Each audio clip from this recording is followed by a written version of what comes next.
What is up, guys, and welcome to another episode of Guarani Vision, the first ever podcast dedicated to Paraguayan football in English. As always, I'm Roberto Rojas, and joining me is my great co-host, Ralph Hanna. And guys, here we are. It's finally April.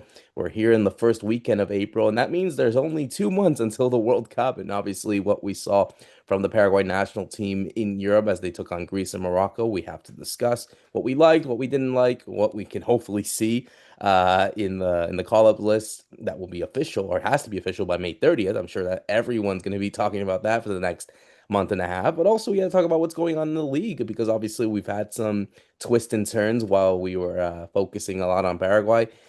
We obviously have a league race to talk about, and then the Copa Libertadores and the Sudamericana is going to begin shortly in the group stages, and we got to talk about the Paraguayan teams that will be playing in and their chances as well. But Ralph, I gotta go you, man. I mean, I see that Paraguay shirt right behind you, the old Reebok one, and after maybe it's a good thing that Paraguay have not used their new Paraguay kits because they actually use both the away ones in their games against Greece and Morocco, which I was surprised actually. I thought they were gonna take one game to use one and then the other game to use the other, but they have not used the classic Apertura Roja. Maybe it's due to backlash, maybe it's due to the fact that the blue one is much more better. I don't know, man, but yeah, how's been your week? And obviously going back now to Paraguayan league football after seeing the Apertura Roja in the last two games. Yeah, that's right. Hi, Roberto, and everybody watching and listening. And yeah, it's funny you mentioned the shirt because we did see the Paraguay ended up putting the blue twice. And then we found out one of their rivals is Turkey in the World Cup, which means that now you're going to have a team that plays in red. They already know against US they're not going to be able to. US are obviously the home team, so they can't wear the Albiroja because actually USA's got a really Albiroja going on this year with their kit. So they're wearing the blue there. They could wear the blue against Turkey. So we might not see this Spain shirt until very late on in the World Cup, which is quite funny after all the controversy or kind of all the feedback surrounding it. But yeah, into the games. I mean, I think it's just been a really busy time. We were saying off camera, right, that they're trying to get the Apertura finished in time for the World Cup so all the players can be free. And I mean, they're just trying to fit a season into a much smaller time frame. So there's literally been games, I think, every day of the week, and then they stopped because of Easter, so they don't play on Good Friday. They didn't play on either on the Thursday, but now they're all starting up again today. So then now, I mean, everything's just so packed with the league season. We were seeing while all the World Cup qualifiers were going on for these final places in the World Cup, you had like Fede, who's not here today because he's commentating. He was actually commentating on Dos de Mayo against Nacional. So there was all these huge games going on, but the Paraguayan league just can't stop. I've been doing some research recently on some old, what did they do before when Paraguay were in the World Cup? In 2002, for example, they didn't play home and away. They just played one round and they called that the league and did like a small liguilla, like a playoff. But this time they've gone in with the full season and just trying to get it filled in is quite a challenge as we're starting to see. Yeah, no, and as well, I think it's going to be interesting because obviously there's some players on that league in the league that are obviously fighting for one to do well in for their team to help their team do well in the league or in international competitions or whatever, but two to also make sure that they're in the best form possible because knocking on wood, obviously this is not the right time to get injured at the moment. Like it feels like any sort of injury, it doesn't matter if they're in Paraguay or anywhere. It feels like any sort of injury that happens from now until the end of May is like, whoa, like what's gonna happen? Like you fear for the worst. But yeah, no, it's interesting that it feels like football doesn't stop, and it's not gonna stop for us, and it's not gonna stop for the world. Here we are talking just after City just beat Liverpool in the FA Cup, but it's just gonna continue, and it's gonna stay like that until the World Cup, until those breaks happen, for the friendlies and whatnot. But yeah, it's exciting, and it's also exciting to see Paraguay play again in the national team, and obviously see them perform as they did against Greece, which we obviously talked about last week. But also their game against Morocco was actually an interesting one. We had the chance of speaking to Amino Emery from our friend from Morocco to talk about that game, which was a really good interview. And obviously the result did not go the way that we wanted, but it go that he wanted it. It ended up 2-1 to Morocco over there in Lens. Goals from Bilal El Khalhousis in the 49th minute and then Neil El Hayouri in the 54th minute. Um, Two goals that felt very weird, Ralph, actually. It kind of felt like a carbon copy of both. You had Orlando Gil not really positioning himself well to get it. Junior Alonso again not being really that strong in his defending on that sense, but it was a weird way to concede. And then obviously Gustavo Caballero scoring a really late goal. Obviously, they were denied another goal from Andelete, but it was offside. So maybe it could have ended in 2-2, but it ended in 2-1. But I feel like even though it did end in a loss, Ralph, I feel like, you could feel positive. I mean, certainly, yeah, obviously it sucks to lose and no one wants to feel that way, but, it is a friendly at the end of the day. And looking at the other South American teams that also did not have good windows, to say that we had one win and one loss, I think would not be the end of the world for some teams. But a weird game, but I think one to obviously learn and try to obviously learn, go forward with heading into obviously the World Cup. And, obviously now, like you mentioned, Turkey being in that group, I think it just also makes the group a bit more tricky and difficult, but also open to anyone just because of the way that everyone is kind of at the level playing field. And when you have Paraguay taking on Morocco, a team that is eighth in the world at the minute and obviously are on an incredible form, I think it's no shame, but Paraguay did compete better in that game and really demonstrated better football, I would say. And so yeah, I think it's only one to learn from and hopefully also to improve heading into the World Cup. Yeah, it was an interesting game. I mean, firstly, I don't know if it wasn't really Morocco's best team. So as you know, like Brahim Diaz comes on as a sub, you started to realize, oh wow, there's there's a plenty of kind of talent. So maybe I mean, in one way you can say, okay, it's the eighth best team in the world, but maybe we weren't really facing their top team. But I thought Paraguay played pretty well. I mean, it was an interesting lineup because he took out Lucas Romero and he put in Ojeda, and that already meant that you were going to have to press a bit higher. It's just the way Ojeda's always played, and it's just the way that midfield was set up.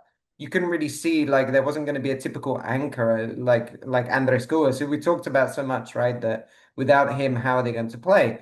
So it sort of meant, okay, we're going to be more on the front foot and take the game to Morocco a bit. And I thought Paraguay did that. It was also interesting to see Avalos playing up front with Enciso really as a two. It wasn't like Enciso playing back behind. It was like very old school, like big man, small man in a 4-4-2. Which was interesting because what that meant for Diego Gomez is Diego Gomez was playing much wider than he maybe usually would because he was like almost like a right winger for much of that first half. And I mean, I thought in general, Paraguay, they suffered at times, but they seemed to play well. They seemed to make chances.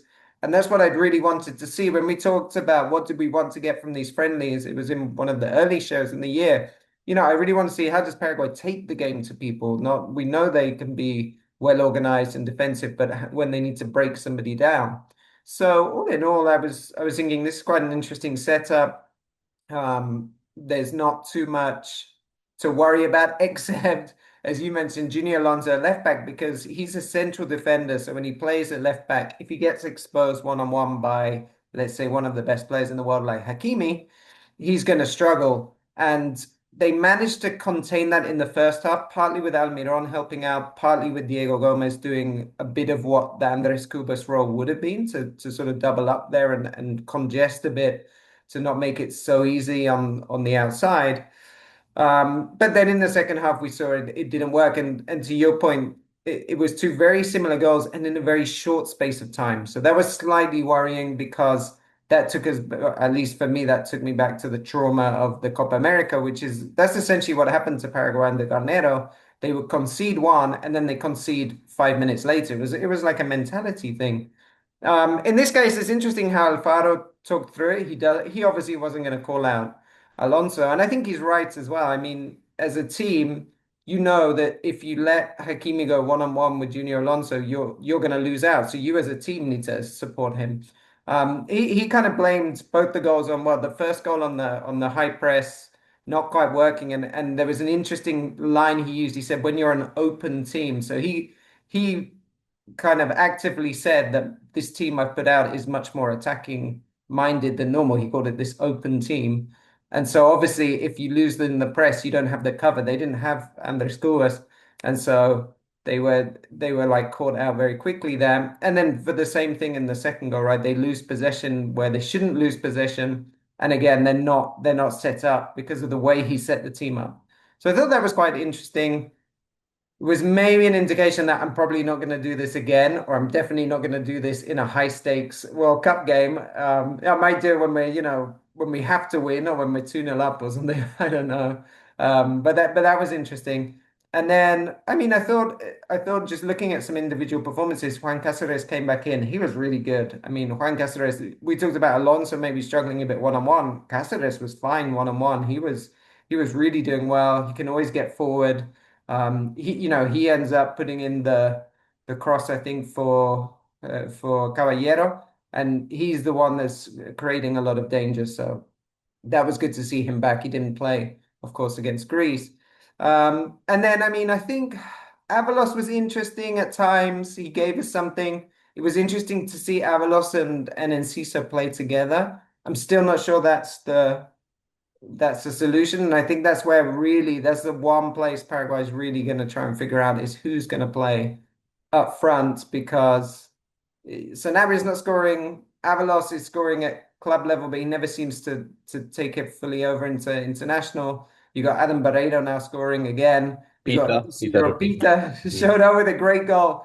So there's all these people sort of coming into form at different moments, but trying to find who's going to be the right fit for Paraguay.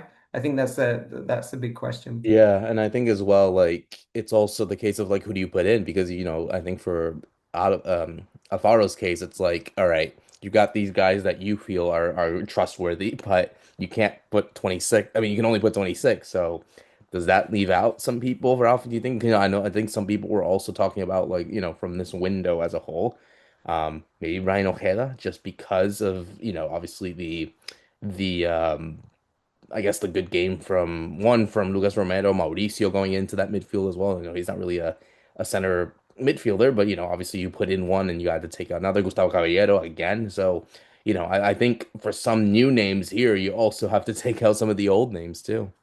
Yeah, that's a great point because I think Gustavo Caballero, let's talk about him first. He's is such an interesting career that this guy he was not meant to go to the Olympics. So he wasn't in this. Oh no, he was sorry. He was in the squad, but he came out because he was the extra man. So it's like, sorry, Gustavo, you're not gonna make it. And then there's an injury to Peralta, Fabrizio Peralta. to Fabrizio No, Peralta. Diego, no, it was Diego Gomez, Diego Gonzalez. That's who it was. Oh yeah, right. Diego Gonzalez. In he comes, and then he ends up like making the final squad. And then he plays a lot of games in the Olympics. And then he gets a move to Brazil soon after, right? And now he's in Portsmouth and he's in that thing of he's had a few good games. Some games he's struggling a bit at the level, and it's still the second division. But we know you have Alfaro who does this thing that he's called up second division players. He actually did it for Ecuador. I mean, this isn't obviously Ecuadorian second division, it's the championship, but is a player that's not in one of these very top leagues. And in he comes, and he ends up, scoring a goal and then it gives you that question mark of, oh, should we take him then? Because he's actually gone and scored this goal. So Gustavo Caballero is such an interesting guy. I mean, the talent's there, the history is there of playing through the national team, which I think is useful. He's played obviously with Enciso, Diego Gomez in the Olympics. So I mean, there's that kind of, there's all of that stuff around. So he might end up almost coming out from the cold because when he was at Santos, he was not going to the World Cup. There was no doubt about that. And so now this loan move in January has maybe got him on the plane. Of course. Mauricio, I think, is definitely going, right? 100%. It was thanks for pointing him out because, of course, it's Mauricio that gives the pass to Cáceres to put the cross in for Caballero. And when you saw that, it looks like a very simple 2 yard or 5 yard pass inside the box. But how many players do Paraguay have that really get inside the box and are able to have the technical ability to make those little passes and moves? And Ciso can do it, but he probably wouldn't. He would dribble. And then Gomez can do it, but he's doing so many other things. I mean, Mauricio is going to be a really interesting player. He's different to anybody else we've got, I think, in the squad. Maybe Caco Romero is the most similar, Hmm. but I think he has to go because of that. So now you've got Mauricio Caballero. Yeah, that's two players, and like you say, is maybe Ojeda the odd one out? Is he, although he was in this squad, is he going to make way for the other MLS player, Andres Cubas, when he comes back? So there's some tough decisions to be had. And then finally, like, does this even leave any space for? We just said Adam Barreiro, Isidro Pita. Like, are we kicking someone out? Is Alex Sassi going out Is again? Avalo's going to go out? That's the Yes, thing. Avalos having Camin going out. It's really hard to tell at this late stage, but there's going to be some tough decisions, and I think whatever happens, there's going to be a sense of what if, right? Whatever happens with this team, because you've got quite a few players on a similar level, Hmm. there's going to be some what ifs when eventually the squad does get named. Yeah, and other names as well. Alan Benitez. Maybe some people thought of him being, looking outside of it, and probably after one, his games, and two, him being considered by Alfaro, I think shows that okay, maybe he goes in. But then you look at the other positions at left back, like Alonso, as you know, he is going to start. I think he will be the starting left back for Paraguay at the World Cup, but then it's like, all right, maybe we need some reinforcements if it gets bad. Like, do you put in someone like Alexander Maidana, who's 20, to the World Cup squad, and you take someone else? So, but Rob, what we're saying is basically the only position where you feel like we have for sure, like there aren't going to be any changes, is the goalkeeper. Now, whether or not whoever is going to start is a whole different story, but those three goalkeepers, Gaston, Orlando Gil, and Gatito Fernandez, those are your three for sure. But Yeah, who's going to play against the U.S.? That's the one yeah, question. yeah. Assuming there's no injuries, that's your three, and I don't know. I'm probably leaning towards Olveira. I think. I mean, Mm. he didn't do anything bad. He didn't do anything special. It was. Yeah, I think he made like two saves in the game, but just like Olveira. But there's something about maybe the confidence of the older player that might just kind Or of. maybe he surprises all of us, and it's like it's Gatito, even if he's Gatito not coming back. playing. If he's not playing, yeah, no, that's the thing. It's You so never crazy. know. It's a wild team to focus on. I think as well. And like as lastly before we switch gears, I guess your opinion of getting Turkey in that group. They beat off a good Kosovo. Firstly, they beat off a good Romania team over there in. Well, they hosted it, and then they went to Kosovo. Would have been their first ever World Cup, the youngest country to do it, but Turkey with their talent, like Adeguler, Kenan Yildiz, some people even picked them as kind of a dark horse, not to win, but to really do well in this competition. I mean, I feel like this group, and I think I saw something, the day after all the teams were qualified. I think it's like the second most difficult group when you average it all by FIFA ranking. And I agree. I mean, the first one was the France, Senegal, Norway, or now Iraq group, which is obviously very, very similar. But I think this USA, Paraguay, Australia, Turkey group, it's not a group of death. I don't think it's a group of death. It is definitely a group of life and a group of open teams to go and try to qualify. But yeah, just your thoughts on Turkey being in there as well. I think it'll be interesting because I feel like, them playing in that second game and, the fact that I'm sure a lot of the Paraguay staff and, obviously players that play against them are going to study them very well. I think it's a it's a good opponent to have, especially it being the second game in the group stage. Yeah, I mean, I think it's the hardest team we could have got from that possibility of teams, right? That were aiming to qualify through that UEFA path. But it when you look at Paraguay, you don't think, okay, we're scared of Turkey, let's say. I wouldn't say they're like, oh no, this is a game we're really going to struggle. But at the same time, to your point, is become a very competitive group. I think it's probably the most competitive in terms of anybody could win it. Because you got the US going from winning 5-1 against Uruguay, but playing really badly. And I don't know, Against the European teams as well. So yeah, they really seem to have struggled, the US, with Pochettino. I don't know. For me, I don't think he knows what he's doing for the game yet. Like he's trying so many things. But then Paraguay have a very poor record in the US, and they haven't done very well against the US in particular. So maybe they can't really say we're going to win the group because they might struggle in that first game. But then you got, yeah, Australia could surprise. You got Turkey. You got a lot of very like well organized teams in kind of in inverted commas of yeah. Turkey got through by winning both games by a single goal, and I yep. think we're going to see a lot of draws and single goal wins in that group. Um, but ultimately, yeah, I think all three games for Paraguay are winnable, but I don't Hmm. think they'll win all three games by any stretch. So it's going to be really, I think it's going to be very exciting because whatever happens in, say, the first game, when you go into the Turkey game, you're going to feel like you can still qualify because Hmm. they'll feel, okay, if we have to win the last two games, we can. Which they don't even have to do actually in this new system. No, no, literally Yeah. with this, I mean, it's essentially like, and, and I think it's gonna be interesting because like I think we even spoke about it when the groups were announced. Like, this is gonna go down to goal difference. I think this is gonna be really a case of like, all these teams are gonna be very, on the same amount of points. So it's gonna go down to how all these teams do well and react when they play against each other. Head to head.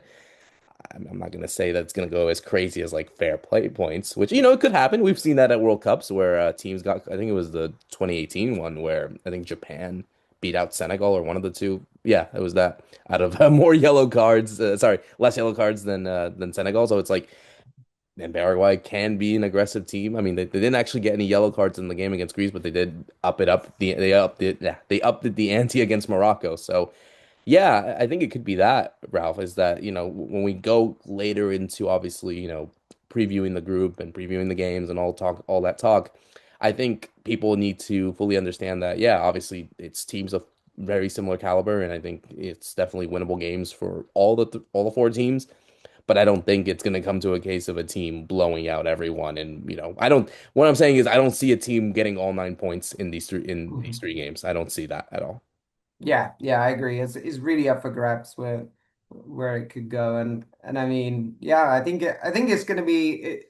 I don't know if exciting is the right word in a way because yeah, No, it'll be there'll be a nervy. lot Let's of be real. It'll be very, very nil-nil tense. draws or tight Yeah, games, but no, we can see. totally. But that's one point. Just going back to the Morocco game quickly, is Paraguay ended up having more chances, more shots on target than Morocco, Hmm. doing it with a bit less possession, which you kind of expect.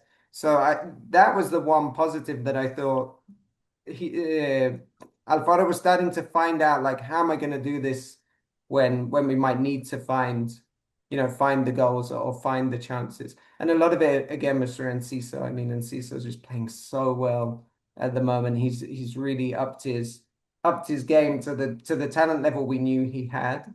Hmm. But I think that's also been a real plus over the two friendlies has been seeing NC. So like we'd seen him at club level playing really well, and we are like, oh, we haven't seen him yet in the national team when he's been on good club form and playing very regularly.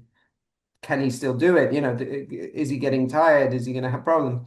And he answered those questions. I thought he played really well in both games. Yeah, totally. And it's gonna be interesting to see how he finishes off the season with Strasbourg and then heading into the World Cup as we switch gears now to what's been going on in the league. We actually had some news happen over the international break, so to say. Obviously, we saw the sacking of Jorge Bava from Cerro Porteño as the manager, and they brought in an interesting name and a name that I think a lot of people actually had, always see this name being rumored as a coach for Cerro Porteño because he always felt like he was always everywhere in South America. But it's Ariel Holan.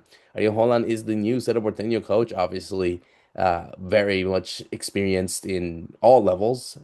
Coached obviously in Argentina. I think he's coached in Chile, Brazil, Ecuador, various clubs, Mexico as well. He coached at Leon. So he knows what it takes. He also just won in theory, won the Liga in Argentina, the Primera División, which that's a whole different situation of how it happened, but it's a whole different story. Anyway, he's the new Cerro Porteño coach, and it comes at the right time, obviously, Ralph, with them kicking off the Copa Libertadores this week. Obviously it's obviously a difficult group as it is, but they'll obviously kick it off against against Sporting Cristal over there in Lima.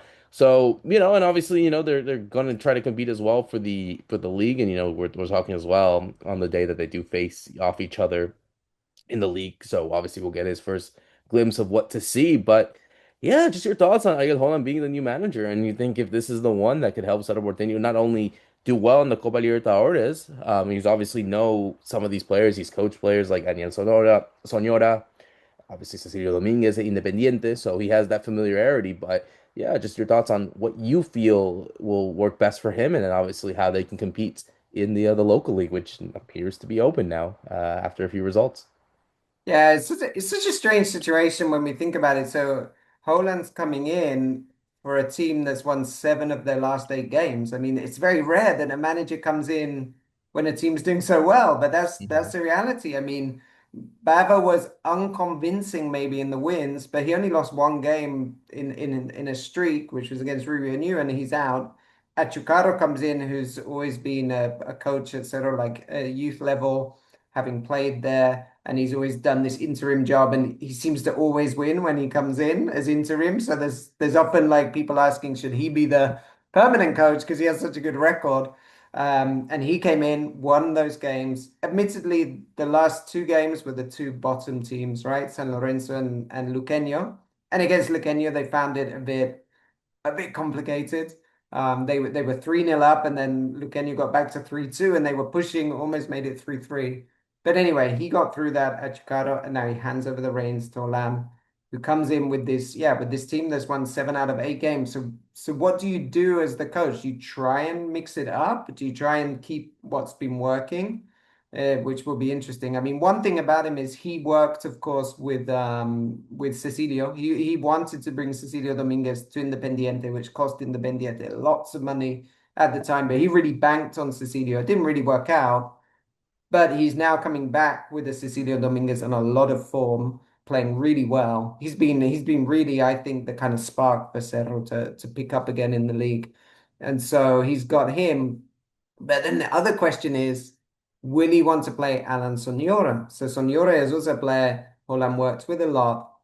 But what we've seen since he signed for Cerro is he didn't quite fit. Basically, he never worked. We never worked out a way, or we being Cerro, we never found a way for him to fit into the midfield because he's almost like a luxury, right? In the league, the way it's such a physical league. And so he disappeared, and then he got his first minutes of the whole season against Luqueño at the very end. So of course, Achucarro's got the word from Holland who's coming in already. Hey, give him a run out because probably I want to use him, right? So that's really interesting. You've won 7 out of 8 games. Do you start mixing things up? I mean, we'll have to see. We're going to find out. We probably will see a bit of a change this weekend or today as we record against Los de Mayo because, like you said, they have to travel to Lima for the Cristal game.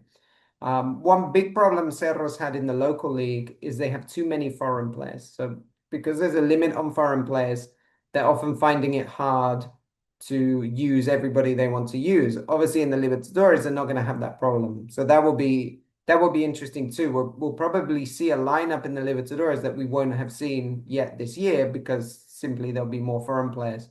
Um, so I mean, yeah, it's an exciting time, I think, for Holland to come in because he's a guy that knows how to win things. Like you said, he's been linked with Cerro for a long time, and he's coming in a really nice situation. He doesn't come in on a team that's doing really badly. He's coming in a team that's only 4 points off the leaders and about to start their Copa Libertadores. So it's kind of almost like he's got a blank slate, but he's working from a nice platform already. So in theory, everything should go really well, and they should win the Copa Libertadores.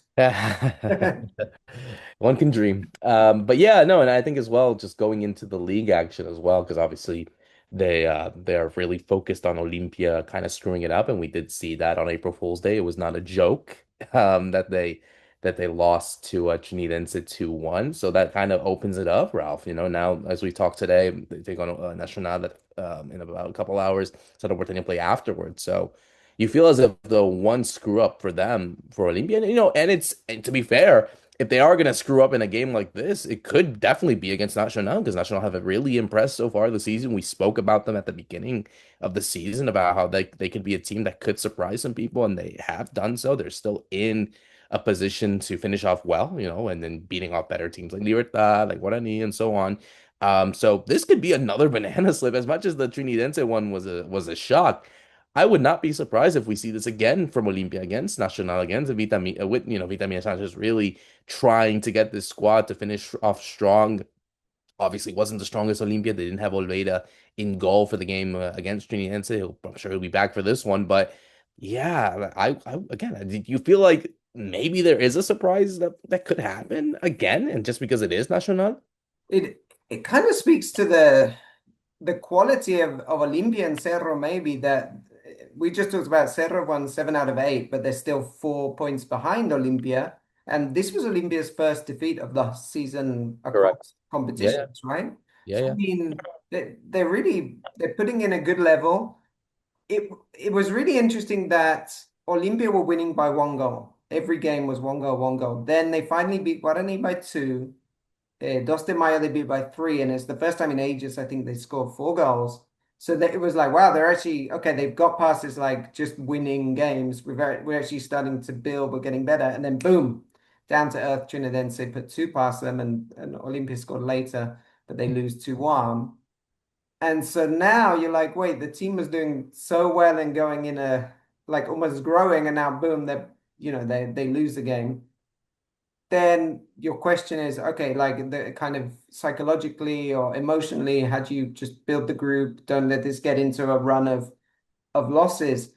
But Vitamina doesn't really have the luxury of that, knowing that he also has to travel because they're playing Sudamericana against Audax Italiano in Chile. So he also has to think, I need to take my team on a trip. We're playing so many games back to back.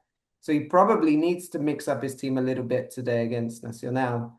Against the Nacional managed by Felipe Jimenez, who, when he was coach at Dos de Mayo, often got one over on Olympia, or at least he didn't lose very many games. He found a way to either win or to get draws. Often up there in Pedro Juan Caballero. Of course, this game is different. It's in Asunción.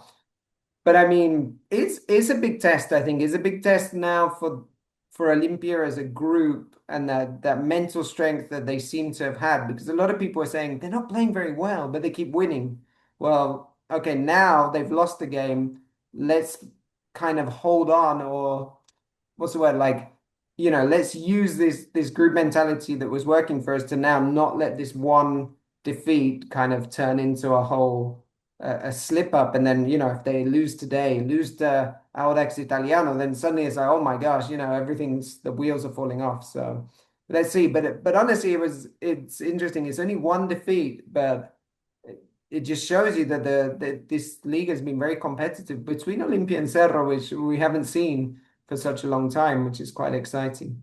Yeah, no, totally. I think it also speaks to the levels of just how each team does not want to screw up just because of everything happening. Like right now, they still also have another Super Classico to play against each other. Let's not forget. So that could also be a situation where, hey, maybe a Super Classico decides the league campaign. I mean, sometimes it has, sometimes it hasn't, but it just got more important. That's coming up soon, actually. It's coming up in about less than 3 weeks, if I'm not mistaken. So yeah, it comes in at right time to for a game for a league to be decided on that front. So no, I mean I'm very interested to see what happens today. I think you have two games that are very much competitive, and I'm really looking forward to it. I'm also looking forward to it, obviously, with the other games in the Copa Libertadores. We have Libertad taking on Universidad Central. You just mentioned Olimpia taking on Alex Italiano, Cerro Porteño taking on Sporting Cristal. So obviously.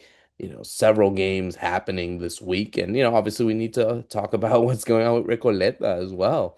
They're off to host San Lorenzo. So we get Orlando Gil back in Asunción, back in his homeland. It's a shame that it's not in San Lorenzo because that would have been really cool to see a guy from San Lorenzo who played and came up from the Sportivo San Lorenzo, El Rayito, and then obviously going to Argentina to be playing for San Lorenzo. But nevertheless, it will be at the Defensores, and yeah, just I don't know. It feels difficult for a lot of these Paraguayan teams to get something. I mean, the only team that I feel like has probably a chance to do something is maybe Olimpia. I mean, maybe Olimpia and Cerro Porteño. Well, firstly, Olimpia maybe getting the good result against Aldex. I think Cerro will probably have a difficult against Sporting Cristal. I think Libertad should have enough against against Universidad Central, but I think Recoleta might be the only one that might not go in with a chance in these games.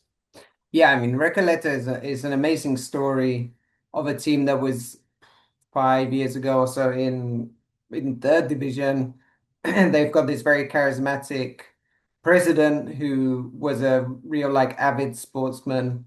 I think he played for Taquari at like under 13s, under 15s, and then he went into sports administration, and he has his own business of artificial turf, which like if you see artificial turf in Paraguay, it's probably his company. But also he just loves playing football. So he played in Copa Paraguay for Taquari, and he scored a goal in his late 40s. He came on for Recoleta last year, last game of the season in his 50s. And there's been like rumors that he might play in the Sudamericana as well. So we'll see. I don't know if we can find out if he's registered or yet. But that's one thing to look at. But that's not going to happen in this opening game. That would happen in the last game, if anything.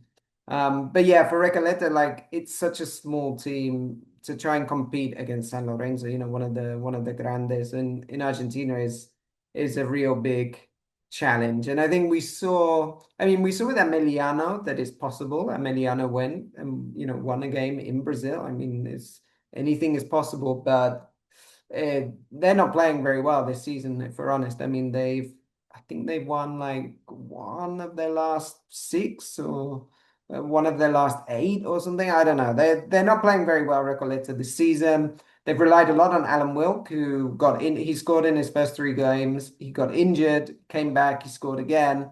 So they'll probably rely a bit on him if he can make the difference and get a goal. But I can't see I can't really see them getting out of this game with anything other than a defeat. So, but it's a moment, a real historic moment that they made it this far because of course technically they've already played a Sudamericana game because they qualified by beating Nacional on penalties. But for me, there's no fun in that because they play Nacional all the time. To play San Lorenzo from Argentina is just a huge moment, I think, for the club.